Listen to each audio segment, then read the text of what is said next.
Continuamos entonces con esta segunda parte del seminario Joseph Beuys. Estábamos charlando, ¿no?, en relación a este libro que estamos analizando en esta segunda parte, que es este libro escrito por Bernard Lamarche-Vadel, que lleva por título Joseph Beuys, y estábamos conversando en el audio anterior un poco acerca de esta intención, ¿no?, de Lamarche-Vadel de dejarnos en claro que todo tipo de reduccionismo moderno y posmoderno, tradicional, ¿no?, sistemático sobre la obra de Beuys no tiene ningún sentido y no va a generar ningún tipo de resultado para bien, digamos, ¿no? Solamente va a generar confusión, va a generar algún tipo de aprovechamiento para mal de eso, en torno a oportunismos, ¿no? Y que, esto lo estaba analizando, ¿no? Estaba contándoles mi visión, ¿no?, acerca de, por ejemplo, cómo se hizo esto en torno a cómo se redujo de una manera especulativa, sistemática, a una versión muy superficial, y yo diría, insisto con esa palabra, tal vez es fuerte, pero creo que es la palabra, una versión muy superficial e idiota, la gran obra de Duchamp, que lleva por nombre la novia desnudada por sus solteros incluso, ¿no?, y que se redujo eso sistemáticamente a una obra que terminamos conociendo todos como el Gran Vidrio, ¿no? El Gran Vidrio no es otra cosa que es una reducción idiota, sistemática, de algo que fue realmente rupturista y que terminó siendo solamente una superficialidad rupturista, es decir, un cuentito, una historia sobre cierta ruptura, pero que no tiene efectividad, que se desactivó. ¿Cuándo se desactivó? Cuando se separa el vidrio de la caja verde, que son los dos componentes de la obra que lleva por título La novia desnudada por sus solteros incluso, y que Duchamp no llamaba, bueno, después sí lo llamaba porque Duchamp tenía esa filosofía que es la que Beuys critica, ¿no?, la de decirle que sí a todo, ¿no? O sea, prefería no discutir. Y prefería en todo caso generar otra obra en la que ironizaba y que jugaba, ¿no?, con cierto sarcasmo a recriticar lo que de él se criticaba, ¿no? Duchamp después llamaba también a la novia desnudada por sus solteros incluso, también lo llamaba el Gran Vidrio, ¿no? Pero no sin cierto siempre aire crítico, ¿no?, sobre esa reducción idiota, digamos, ¿no? La idiotez estuvo justamente llevada a cabo para poder superficializar lo que esa obra era en torno a una ruptura, ¿no? Ruptura que toma de nuevo de la atmósfera duchampiana Beuys, y que Lamarche-Vadel nos dice, bueno, es ahí donde hay que prestar atención, ¿no? Entonces nos ha hecho una introducción hasta aquí, remarcando los puntos que son importantes de tener en cuenta. Para nosotros estos puntos ya son conocidos a partir de la primera parte del seminario, en lo que hemos podido ir profundizando en la biografía escrita por Heiner Stackelhaus acerca de Beuys, y entonces, bueno, podemos tomar estos puntos, ¿no?, que aquí están muy escuetos, los podemos tomar así porque ya conocemos de qué van en profundidad por el estudio que hicimos de la primera parte, ¿no?, de este seminario, en la primera parte de este seminario. Vamos entonces a continuar leyendo en torno a todo esto el próximo capítulo, ¿no?, este capítulo que se llama La manifestación. Es interesante poder tener todo esto en cuenta, por eso esta introducción extensa sobre este capítulo, porque en realidad no es una introducción específicamente sobre este capítulo, sino es para poder, desde aquí en más, poder, estoy repitiendo lo de poder, para de aquí en más establecer, ¿no?, esta manera de ir buscando sobre las palabras de la Marché Badel cierto sentido que nos vaya llevando, ¿no?, más allá de lo específicamente que la Marché Badel va diciendo, a una comprensión personal de Joseph Beuys según lo que nos convenga entender y lo que necesitemos entender de él, ¿no? Recordemos que Beuys está planteándonos eso. Él nos deja claramente esa propuesta. Hagan de lo que yo hice lo que ustedes necesiten, ¿no? Pero cítenme, o sea, esto es una creación común, ¿no? Es un Creative Commons, digamos. Es tal vez el precursor también de esa noción, ¿no? Tanto él, por supuesto, como Andy Warhol. Bien, vamos entonces a leer esto, vamos a ir con este próximo capítulo, la manifestación, y dice Bernard Lamarche Badel: sí, Joseph Beuys tiene que manifestarse, mas para ello tiene primero que desaparecer. Tal es la experiencia inaugural insoslayable mediante la cual se han configurado todas las obras decisivas de la modernidad. Como todo gran artista, Beuys es, en un comienzo, hasta aproximadamente 1953, alguien que ha reunido sus medios en una vasta tarea de identificación de su propia voluntad de expresión, de sus temas espontáneos, de su herencia cultural. Pero no bastaba con identificar, puesto que, si bien la identificación constituye un umbral necesario, permanecer en ella es condenarse al mimetismo de la mera habilidad profesional. En la esfera del arte, el hacer comienza con una renuncia, y el querer, el gran querer de un joven artista, consiste en saludar, admirar y apetecer una posición fiable, agrietada, porosa, sin territorio determinado, por tanto, débil. Posición de tránsito o de transferencia, desde lo establecido hacia la génesis por la negación de la identificación. Bien, esto un poco también, ¿no?, en referencia a lo que les comentaba respecto a esta visión que también tenía Beuys respecto a Duchamp. Veamos qué pasa con esto. Dice Bernard Lamarche Badel, continúa diciendo: es lo que se debe amar y proteger en la obra de un artista en sus comienzos, la calidad de su intuición de una duda absoluta, necesaria pero devastadora, sobre la conciencia cerrada de lo establecido. Duda que no se ha consolidado a sí misma por ningún otro cauce que el propio, armada esta duda de la renuncia a todo valor identificado. Tal es la singular belleza y a la par la terrible fragilidad de ese momento y de ese movimiento, ¿no?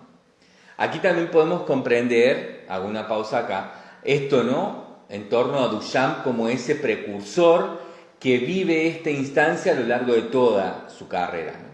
O sea, Duchamp vive de alguna manera, diría yo que 50 años antes, lo que iba a pasar en esta posmodernidad final, ¿no? Y en esos 50 años antes, durante esos 50 años, ¿no?, Duchamp, no sé si lo dije bien, lo vuelvo a repetir, perdón.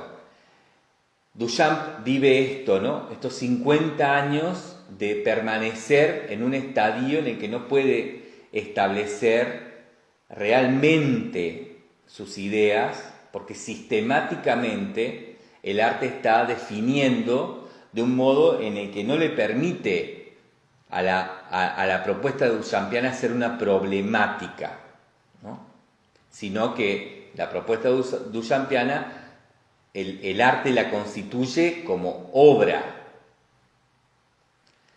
En ese sentido, Duchamp no pudo hacer nada más que sostener, resistir y dar su golpe de gracia con L'Étang donné, su obra póstuma, donde quede en claro que no se rindió, ¿no?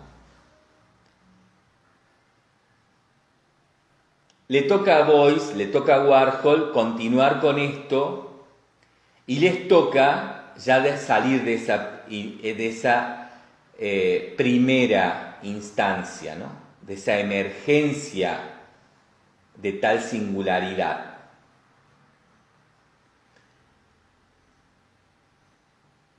Son Beuys, Duchamp y Warhol quienes están estructurando esta tríada, ¿no? Quienes están estructurando esta posibilidad de Santa Trinidad, si se quiere, ¿no? En lo que también entendía Beuys, ¿no? En tal sentido, para poder llevar el arte hacia adelante, ¿no? Para poder hacerlo evolucionar, avanzar por fuera de esa sistematización que lo había transformado de esa formulación, si se quiere, ¿no? Ya podríamos hablar en esos términos, ¿no? En la modernidad, de esa formulación política activista en una estrategia de objetos de mercado, que era lo que había pasado ya en la posmodernidad de finales de los años 50 y mediados de los años 60, cuando, bueno, está Duchamp ya en sus últimos años de vida, produciendo su gran obra póstuma, L'Étang donné, ¿no?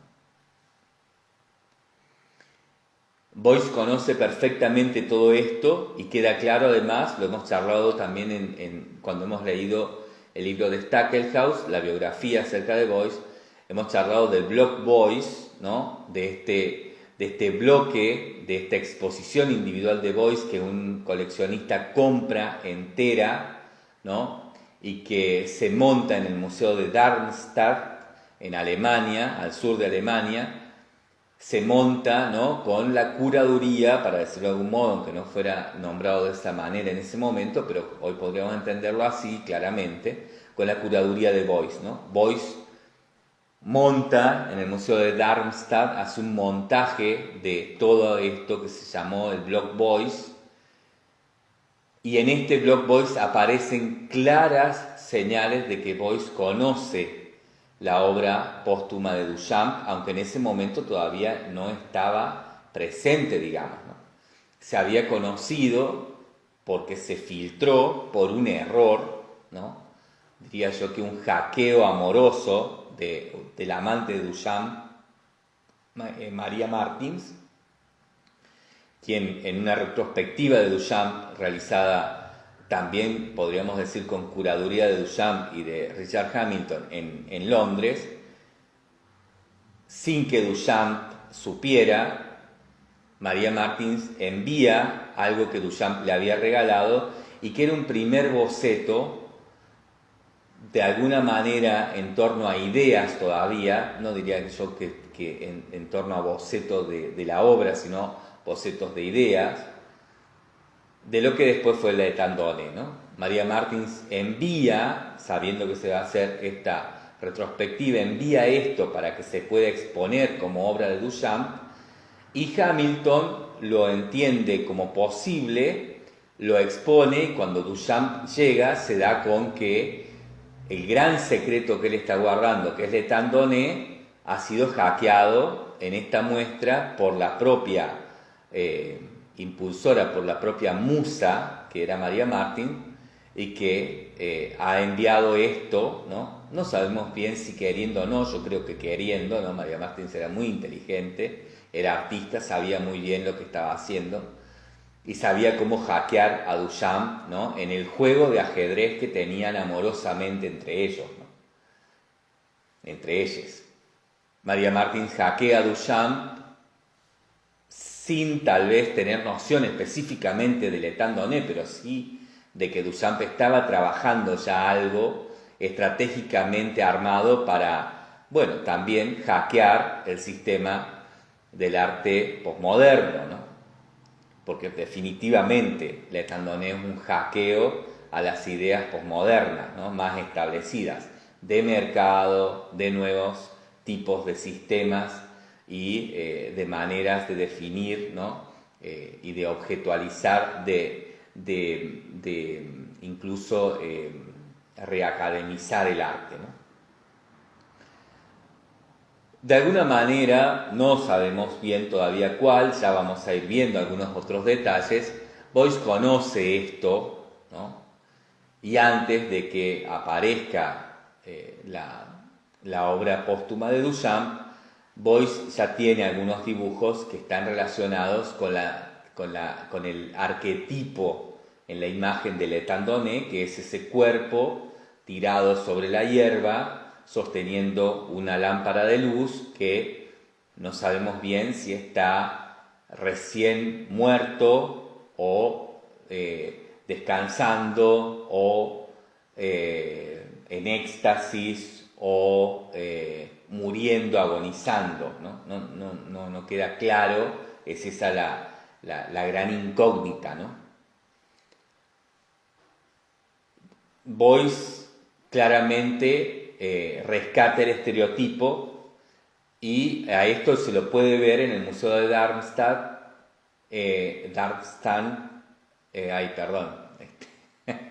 es difícil de pronunciar, Darmstadt.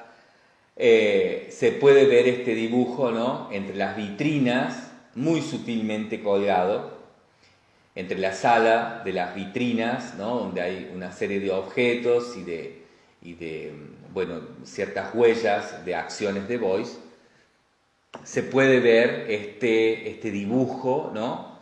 Muy sutilmente colgado, pero muy definidamente montado, ¿no?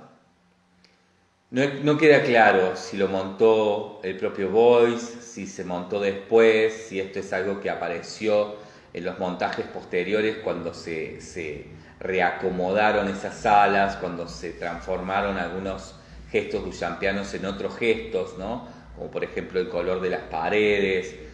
Bueno, ahí hubo digamos una reestructuración, un remixado de la propuesta del Block Beuys en el Museo de Darmstadt, que, bueno, no queda claro si previamente Beuys quería que estuviera así ese dibujo puesto o no, más allá de algunas fotografías que hay donde aparece ya también, ¿no?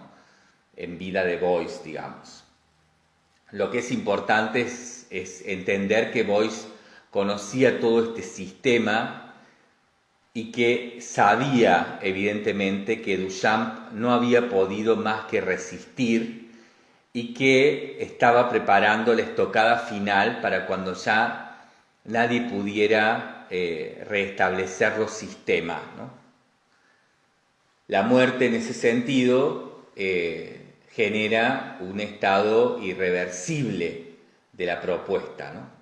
Para el caso de Duchamp, eso además es absolutamente determinado, de alguna forma es controlado por Duchamp en torno a lo que hace específico de L'Étendonné en el Museo de Filadelfia, ¿no?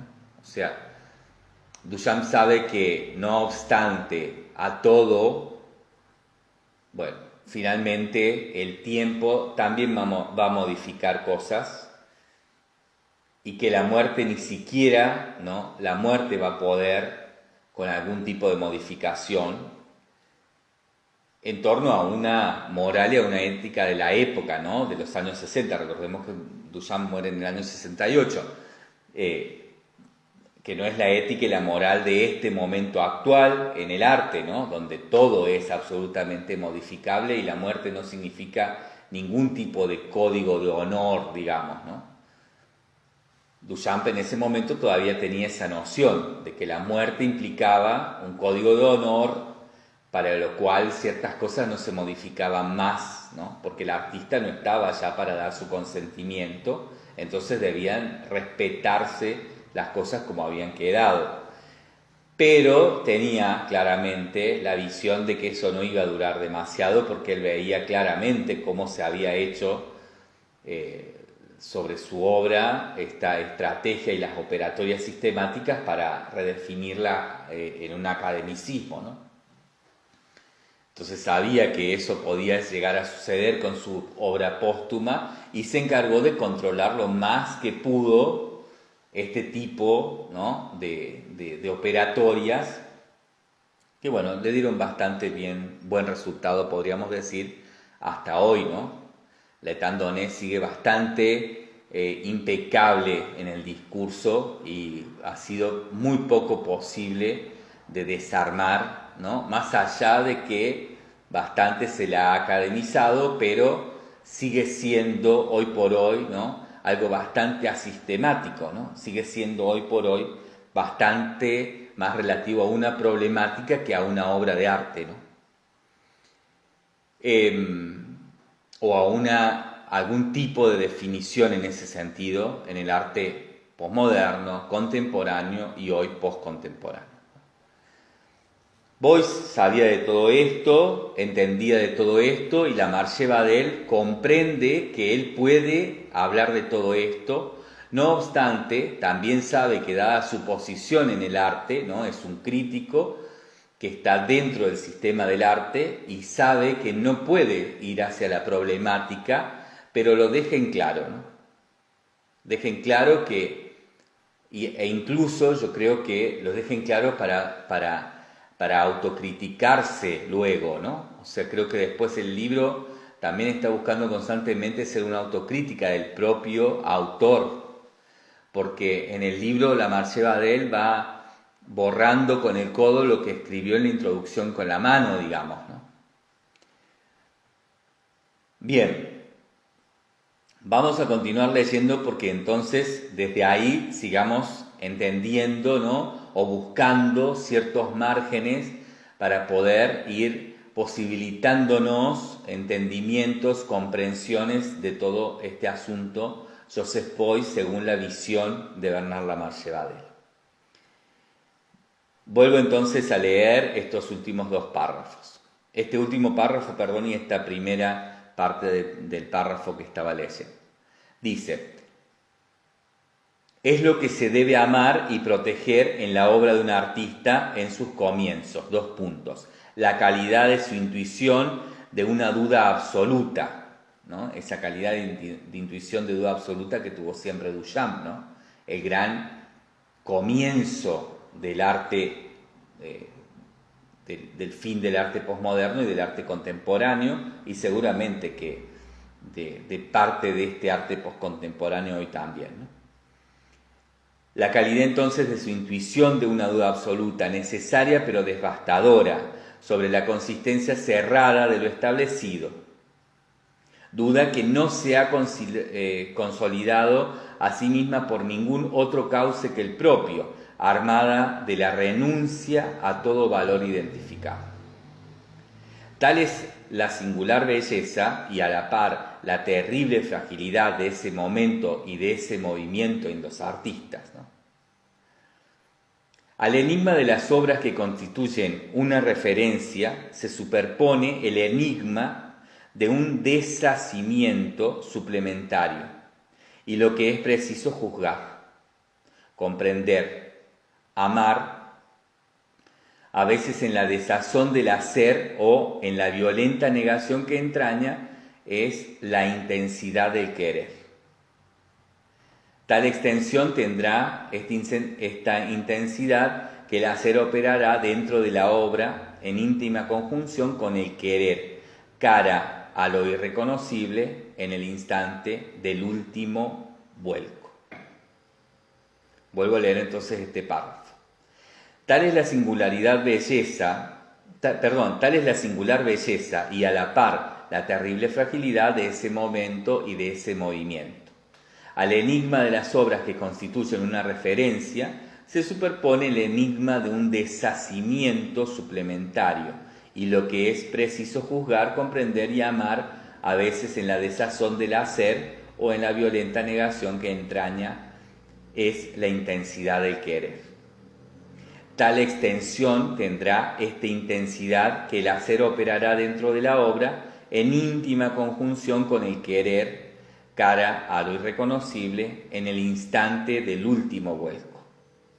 Esta necesidad inaugural de la negación devastadora o del vuelco de las identificaciones ha de situarse, en lo que ataña a Beuys, en 2 planos correlativos.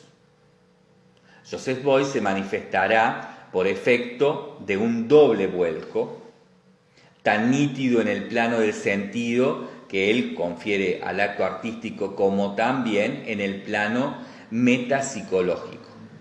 Es necesario situar ambos vuelcos en el marco de un proceso que se extiende desde 1955 a 1958. Si el aspecto formal de las obras gráficas ejecutadas en este periodo no cambia sobremanera, urge empero observar con atención el carácter cada vez más esquemático de sus dibujos. Este carácter se destaca en el abandono de la elección de soportes, sobres, páginas de agenda, hojas arrancadas, paquetes de cigarrillos abiertos, ¿no? Cualquier soporte conviene al trazado de las grafías caprichosas cuya función se aleja de lo lineal, de la descripción figurativa, procediendo a la ubicación de topologías abstractas de masas o de esquemas técnicos. Esto es una descripción casi exacta de lo que hay en la caja verde de Duchamp, ¿no? Son este tipo de apuntes sobre cualquier tipo de papelito que encuentra, ¿no? Y que buscan, ni más ni menos, esto, ¿no? O sea, topologías abstractas de masas o esquemas técnicos, ¿no? En torno a expresión abierta de sentido. Beuys, continúa diciendo la Marche Badel, se ha vuelto contra sí mismo y durante estos años su obra se sitúa en la trayectoria de la dialéctica negativa del antiarte. Recordemos que Duchamp es el gran, es tal vez la gran figura de lo que se entendió como antiarte, ¿no? Es el gran santo del antiarte, para decirlo de algún modo. Continúa diciendo aquí la Marche Badel. Contra el acto, los materiales y el sentido del arte, identificados en cuanto tales, Beuys ejecuta conjuntos concebidos con materiales pobres y contrapone sus texturas, formas, densidades, aspectos. Si en cierto modo estas obras tales como por ejemplo Leda del año 1956 o Auschwitz del año 1958, ¿no? Aquí, bueno, nos va a mostrar algunas obras, aparece aquí, pero no ninguna de estas. Búsquenlas, ¿no? Es importante ver las imágenes. Continúa diciendo la Marche Badel, o cualquier otra de este periodo, ¿no? Hablamos 1956, 1958, o cualquier otra de este periodo, entroncan con una actitud neodadaísta por el desparpajo superficial que ha precedido la selección de materiales. A la verdad sería más justo discernir en ellas, más allá de una provocación, el vínculo formal y conceptual que unirá a Beuys con los artistas del arte povera y en particular, por ejemplo, a Mario Merz, ¿no? Esto en torno a su tiempo, ¿no? A su contexto. Ahora, esto también es linealmente una sujeción posible con Duchamp, ¿no? Literalmente. O sea, este primer Beuys que está revisando la modernidad en una actitud posmoderna, está revisando a este Duchamp que evidentemente conoce, ¿no? Evidentemente conoce y conoce bastante bien, ¿no? Conoce bastante bien, diría yo. Recordemos que Beuys era un gran lector, era un gran investigador y que además era muy curioso y tenía ya para ese momento muchas personas que podrían haberle acercado de primera mano materiales bastante poco posibles de encontrar, bastante exclusivos acerca de Duchamp, ¿no? Beuys creo que tuvo acceso a muchas cosas que lo fueron marcando muy claramente, ¿no? No está dicho así, pero bueno, es lo que yo voy entendiendo, ¿no? En torno a lo que vamos viendo. Nos ha contado Heiner Stackelhaus, a esto que nos está contando la Marche Badel y específicamente en relación a la introducción que la Marche Badel hace, ¿no? Nombrando casi, diría yo, que en los primeros 20 capítulos de una manera muy efectista comparativamente a Boyce y a Duchamp, ¿no? La Marché Badel nos ha invitado ahí a generar esa comparativa constante. No puede hacerla él, ¿no? Tal vez, esto es una opinión mía, porque no puede generar realmente una problemática. La Marché Badel sigue estableciendo sistemáticamente este texto, ¿no? Porque él está siendo parte de un sistema, ¿no? Él es un crítico de arte, él está dentro de eso, pero está absolutamente influido por Boyce para poder ir generando hackeos a eso desde un lugar, diría yo, muy duchampiano, ¿no? O sea, muy silencioso, muy resistente, muy tranquilo, pero muy efectivo, ¿no? Creo, insisto, que todo esto va a pasar hasta la mitad del libro, cuando empiezan a aparecer las entrevistas, que es donde creo, ¿no? Ya, sobre todo en la última, cuando Boyce conoce seguramente de manera muy profunda todo esto que la Marché Badel está proponiendo, ¿no? Con su equipo de trabajo y de investigación, y Boyce le da pista para que la Marché Badel definitivamente genere con todo esto una problemática y se salga de una definición sistémica, ¿no? De lo que Boyce era, fue, es en ese momento y sería, ¿no? en una proyectiva posible. Y para lo que fue arte en Boyce definido académicamente, como también definido en torno a la obra, y lo que fue definido en torno al obrar, sea base para lo que venía, que era el arte contemporáneo de finales de los 80 hasta el inicio del uso masivo de las redes sociales en Internet en los años 2007 aproximadamente, ¿no? 2007-2008. La Marché Badel nos está proponiendo que hagamos este juego, ¿no? No lo puede establecer él directamente, pero está jugando, ¿no? Por eso decía al comienzo de las lecturas de este libro que la Marché Badel juega con la estrategia de Boyce y también es un hábil ajedrecista, ¿no? Para la teoría, como lo fue Duchamp. Aquí es donde se da esto, pero no por un capricho mío, ¿no? Sino que, insisto, si volvemos a escuchar, vuelven a leer, vuelven a escuchar lo que leímos y charlamos, conversamos, les comenté, en donde la Marché Badel al inicio de este libro hace referencia y pone en comparativa a Duchamp con Boyce, o a Boyce más específicamente con Duchamp. Bueno, nos queda claro que es aquí el juego que está planteado, ¿no? Un juego de encubiertos, ¿no?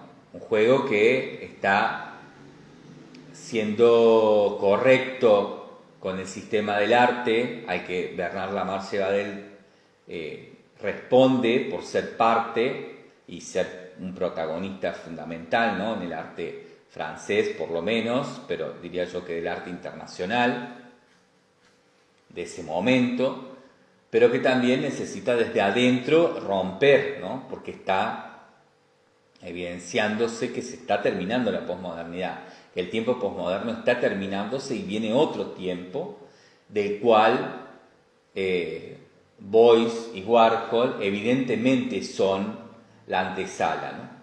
Entonces no se quiere quedar afuera la Marché Badel de haber anticipado esto, pero no puede hacerlo de manera directa porque, bueno, no le sería conveniente en términos de su profesión, ni menos aún de su carrera, ¿no? Por eso la importancia de este libro a la hora de leerlo en segundo lugar dentro de este seminario, ¿no? Porque acá vemos también cuáles son los juegos que hay que hacer a la hora de hablar de Boyce, que son los mismos juegos que hay que hacer a la hora de hablar de Warhol y de Duchamp, ¿no? Son los juegos que hay que hacer a la hora de estudiar a estos artistas para poder entender cuáles son las cosas que están por fuera del sistema, que fueron idiotizando sus propuestas radicales para poder normalizarlas, para poder controlarlas y sobre todo para poder establecerlas situadas nuevamente en algún tipo de academicismo o en términos del arte visual en algún tipo de esteticismo, ¿no? Cuando no son nada de eso, no fueron nunca, ni van a ser nunca, ¿no?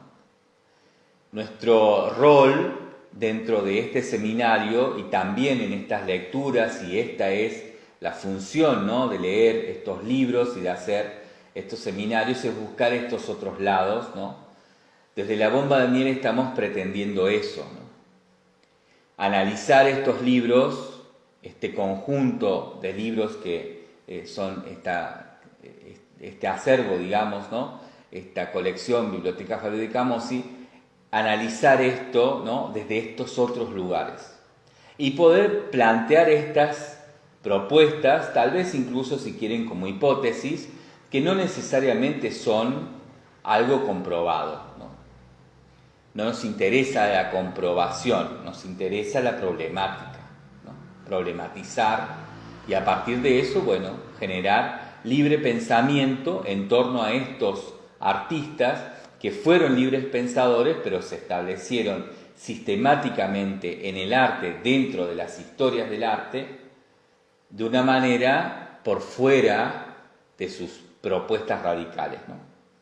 Se establecieron dentro de la imagen de sus propuestas radicales, es decir, dentro de una superficialidad de sus propuestas radicales. Bien, continuamos entonces leyendo esto. Vuelvo entonces aquí, ¿no?, a leer a este también de alguna manera hacker de su propio sistema, ¿no?, a este Bernard Lamarche Badel, que está hackeando de alguna manera muy sutil, pero ya claramente a su propio sistema, ¿no?, a su propio sistema de la crítica de arte, ¿no?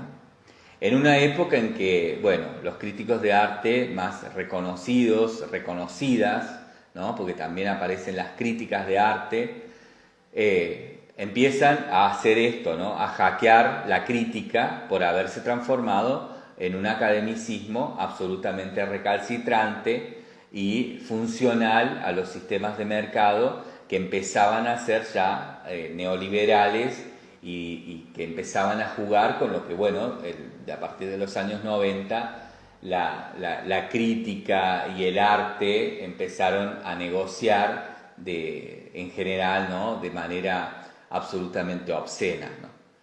Estos críticos son los últimos críticos, críticos son los últimos críticos y críticas de arte que van a tratar de minar lo que evidentemente venía ya para idiotizar también la crítica, ¿no? Cosa que por supuesto sucedió y que llevó, diría yo, que al final del potencial real que tuvo la crítica de arte en algún momento, por lo menos en estos típicos críticos hombres, mujeres bomba, ¿no? Bien, continúo entonces leyendo, retomo aquí. Dice entonces, el aspecto formal de las obras gráficas de Beuys ejecutadas en este periodo, entre el 55 y el 58, no cambia, en este periodo no cambia sobremanera. Urge no obstante, observar con atención el carácter cada vez más esquemático de los dibujos de Beuys. Este carácter se destaca en el abandono de la elección de soportes. Beuys empieza a dibujar en sobres, en páginas de agenda, en hojas arrancadas, en paquetes de cigarrillos abiertos.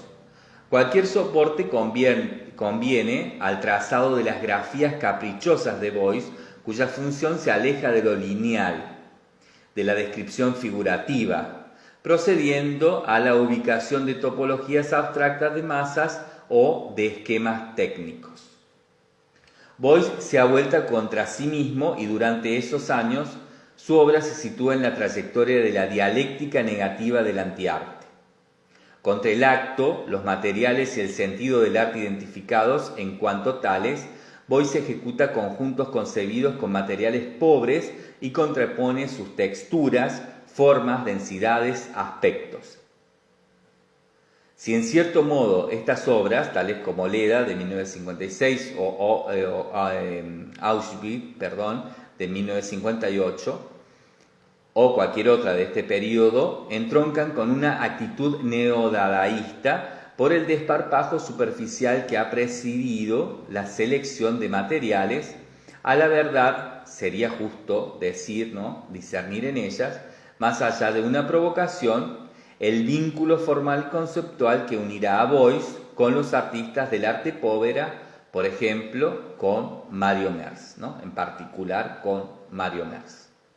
Esta actitud neodadaísta de Boyce, fruto de la voluntad de un gesto negador de los valores estéticos burgueses, no se limita a una mera devastación nihilista, sino que autoriza, por el contrario, al artista a experimentar con inducciones simbólicas gracias a los materiales y las formas que emplea, cuyo sentido general le es todavía ampliamente indeterminado. Por añadidura, sobre la base de esta posición antiarte, Boyce, por mediación de Nam June Paik y de George Maciunas, participará en los ideales y en las actividades del grupo internacional denominado Fluxus. Estas participaciones serán a partir de 1962. Continúa diciendo Bernard Lamarche-Badel. Pero antes de manifestarse, Boyce deberá someterse todavía, entre 1955 y 1958, a la prueba de otro vuelco de las identificaciones a través de una grave depresión psíquica que lo condena a la inactividad. Bien, acá nombra esto que decíamos en los audios anteriores, ¿no?, que estaba dejando como por fuera de la descripción del posguerra de Boyce esta situación específica de su depresión, ¿no? Aquí él da 3 años de depresión, ¿no? Recordemos que no se sabe a ciencia cierta también esto, ¿no? Pueden ser 4, 5 o 3 años según los autores, ¿no?, según quien diga y según lo que convenga decir. A Lamarche-Badel le está conveniendo decir esto porque está estableciendo cierta estrategia de juego, de movida, ¿no?, de sus piezas para poder, definir específicamente la hipótesis de esto, ¿no? Continuamos, que ahí va a quedar claro esto que digo. Vuelvo entonces, pero antes de manifestarse, recordemos que este capítulo, ¿no?, lleva por título La manifestación, ¿no? Pero antes de manifestarse, Boyce deberá someterse todavía, entre 1955 y 1958, a la prueba de otro vuelco de las identidades a través de una grave depresión psíquica que lo condena a la inactividad. Es tal su agotamiento que se ve obligado a retirarse lejos de las ciudades en casas de amigos que lo acogen. Recordemos que además Boyce viaja también a España, o sea, es un momento difícil, ¿no? Esto lo hemos visto en detalle también en la biografía de Stackelhaus. Se plantea, continúa diciendo aquí Bernard Lamarche-Badel, dice, se plantea Boyce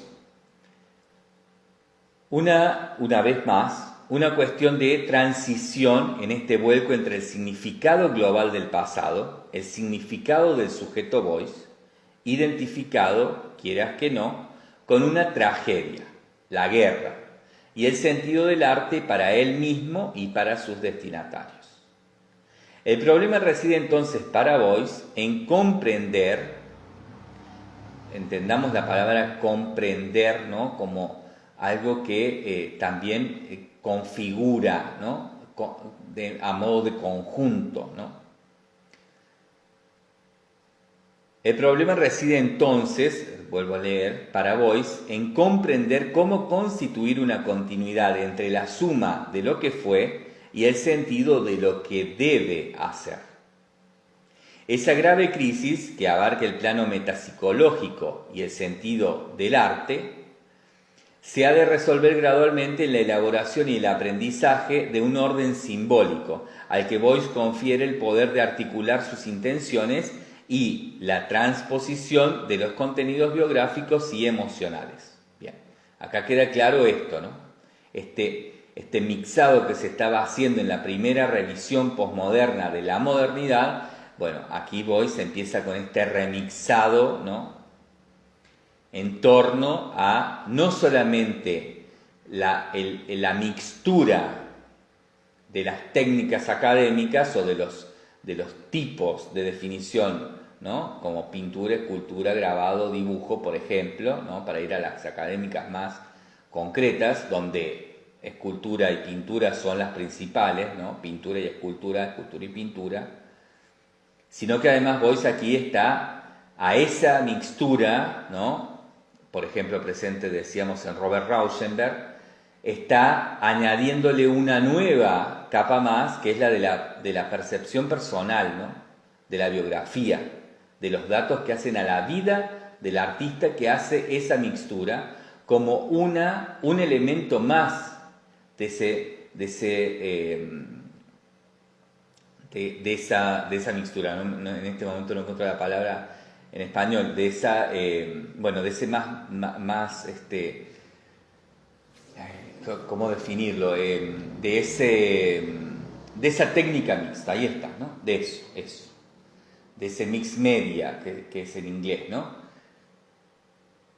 Mix media, ¿no? Bueno, esta técnica mixta, ¿no?, que se comprendía en la primera posmodernidad crítica de la modernidad, que se comprendía en mezclar todo aquello que se había entendido como definiciones académicas, ¿no?, como estilos, incluso, se mezcla todo esto, pero todavía de manera, digamos, podríamos entenderlo hoy como post-académica también, ¿no?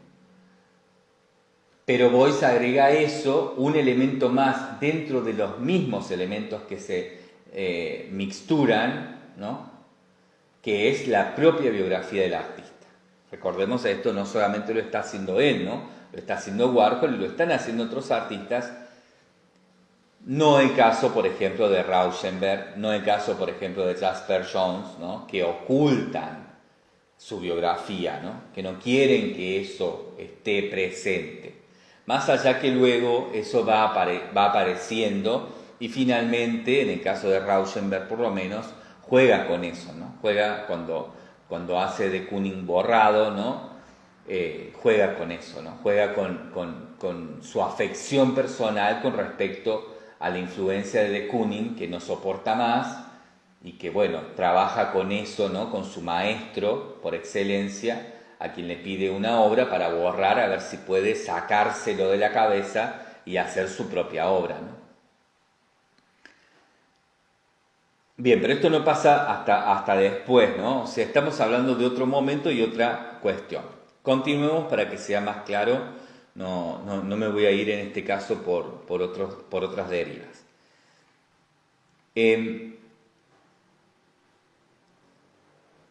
Vuelvo entonces a leer este párrafo, nos va a quedar más claro entonces esto que dice: se plantea una vez más una cuestión de transición en este vuelco entre el significado global del pasado, el significado del sujeto Boyce, identificado, quieras que no, con una tragedia, la guerra, y el sentido del arte para él mismo y para sus destinatarios. El problema reside entonces para Boyce en comprender cómo constituir una continuidad entre la suma de lo que fue y el sentido de lo que debe hacer. Esta grave crisis, que abarca el plano metapsicológico y el sentido del arte, se ha de resolver gradualmente en la elaboración y el aprendizaje de un orden simbólico, al que Boyce confiere el poder de articular sus intenciones y la transposición de los contenidos biográficos y emocionales.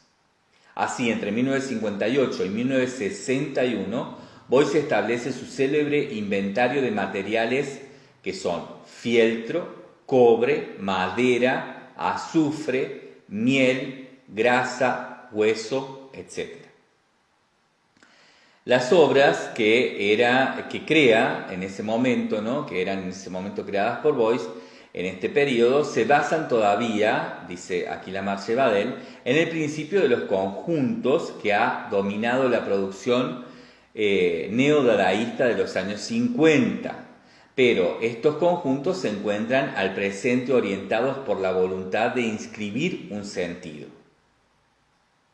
Recordemos esto, ¿no?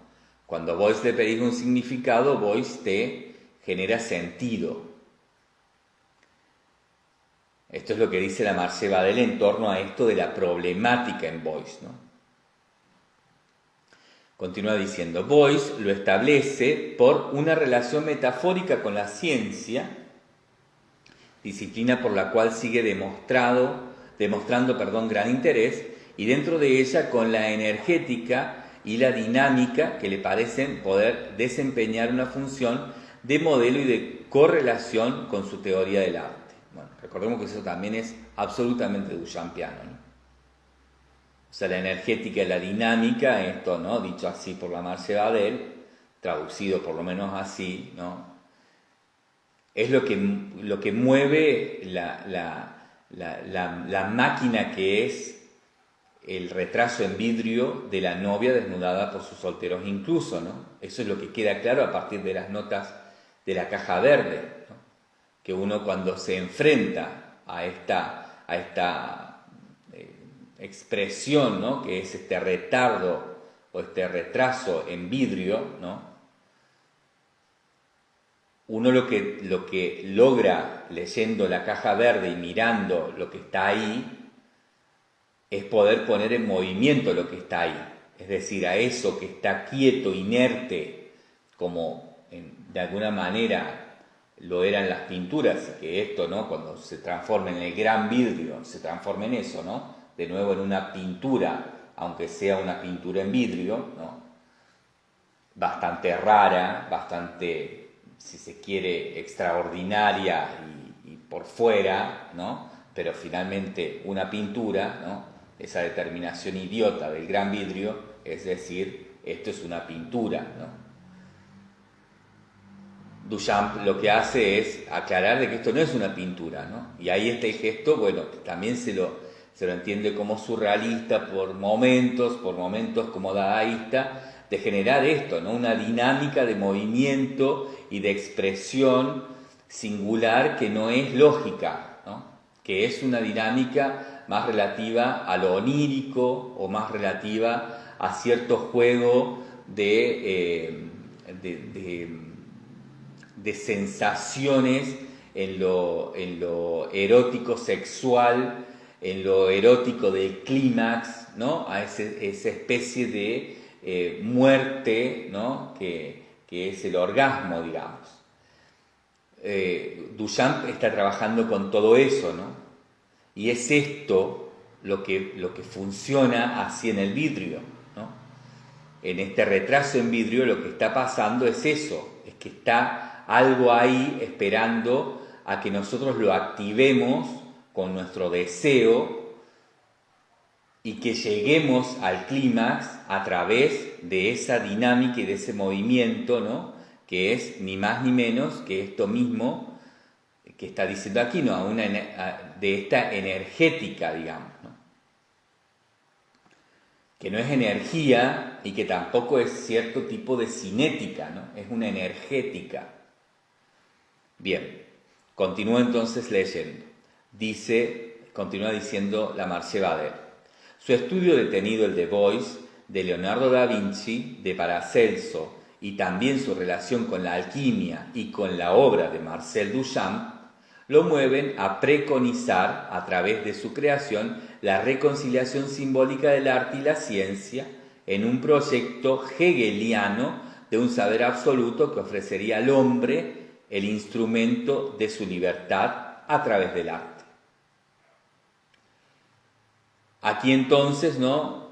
Queda clarísimo ya lo que, insisto, es casi al pasar. Por eso hago tanto hincapié en esto, porque son mínimas jugadas las que hace Bernard Lamarche-Badel, pero en este seminario las estamos tratando de exponenciar para poder ver lo que realmente Lamarche-Badel nos está proponiendo. Si no, este libro de Lamarche-Badel realmente es un libro muy poco importante, muy poco interesante, ¿no? Porque no es más que una declaratoria bastante tradicional en torno a la crítica de arte más académica, diría yo que, bueno, en todo caso disruptiva desde adentro, pero no obstante académica finalmente, que no aporta mucho, ¿no? Es más de lo mismo. Pero el gran asunto aquí está en esto, ¿no? En ir viendo esto, de a poquito, suavemente lo va haciendo, ¿no? Bernard Lamarche-Badel suavemente va metiendo esto dentro de aquello que se entiende no como sistema. Va metiendo una problemática sin hacerse cargo de manera literal. Aquí entonces usa nuevamente la palabra preconizar, ¿no? Que la había utilizado cuando dijo: si vos a Boyce le pedís significado, Boyce te preconiza el sentido. O al significado lo preconiza sentido, ¿no? Bueno, se podrá entender de la manera en que les convenga y que nos convenga. Continúa entonces diciendo Bernard Lamarche-Badel: los contenidos de pensamiento que afectan a la elección de los materiales y su conjunción en Boyce se encuentran todavía en esta época, finales de los 50, principios de los 60, separados y son específicos de cada objeto. En 1961, Boyce no ha descubierto todavía el vínculo o la lógica, es decir, la problemática. La problemática que ha de asegurar la continuidad de la intención y del sentido transversal respecto a los objetos manipulados y a las representaciones elaboradas.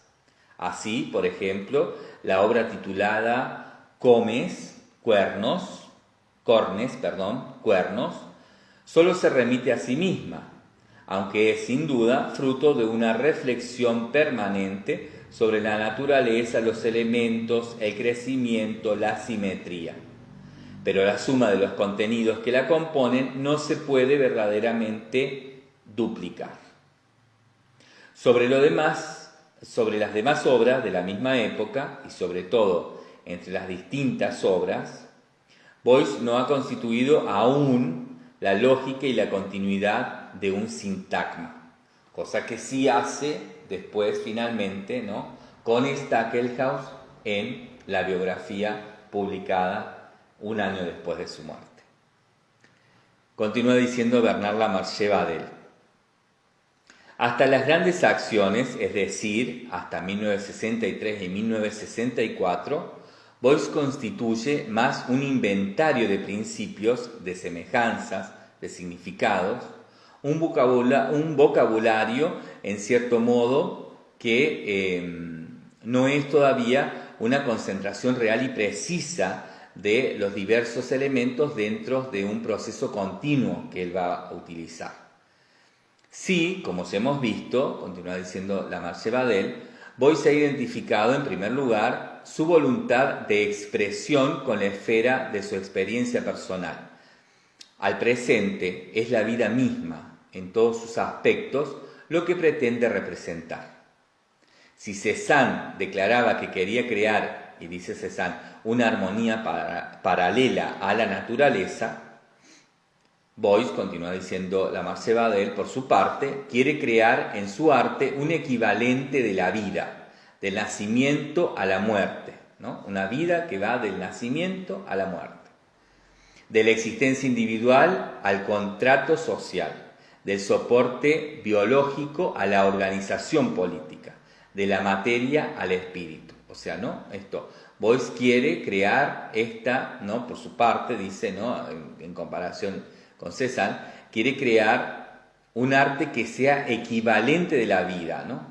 Desde el nacimiento hasta la muerte, desde la existencia individual hasta el contrato social, desde el soporte biológico hasta la organización política, de la materia al espíritu, o sea, de la materia hasta el espíritu, de lo concreto a lo espiritual. En esos años, continúa diciendo la Marcia Badel, se establece el axioma que ha de presidir la evolución entera de la problemática